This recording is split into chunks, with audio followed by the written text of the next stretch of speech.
G'day, Nick Goldschmidt here. I am the winemaker for a wine called Fidelity, and this is the 2014.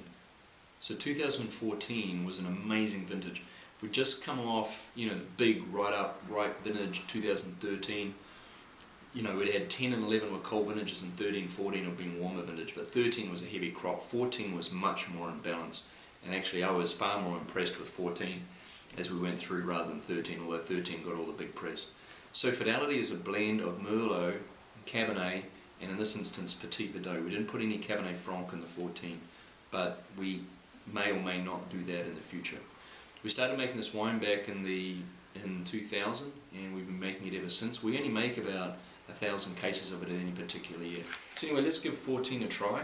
So this is from the Crazy Creek Vineyard. It's in the southeast side of the Alexander Valley. And I like being down there because the soils down in that region are a little bit more loamy, and so we have a little bit more water holding capacity, so we don't get any dehydration or anything like that. And I like to make sure that we have berries with good turgor, because when berries dehydrate, what happens is they concentrate the acid and the tannin and the sugar, and I don't really want to do that. I want to keep these wines really fresh and fruit forward, because that's really what we're talking about.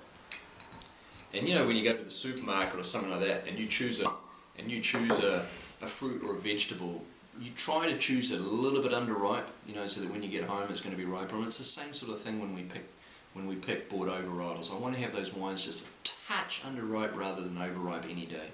When you get overripe, you get that dehydration character. Anyway, so let's taste the 2014.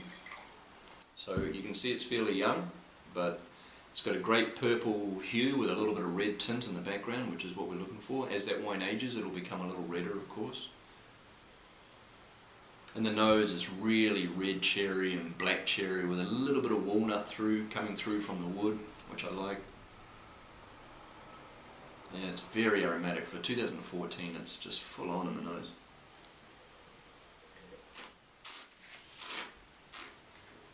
And in the mouth, the wine is really juicy, just explodes in your mouth, just like we've seen in the past. But perhaps this time slightly cooler than 2013, to be pedantic.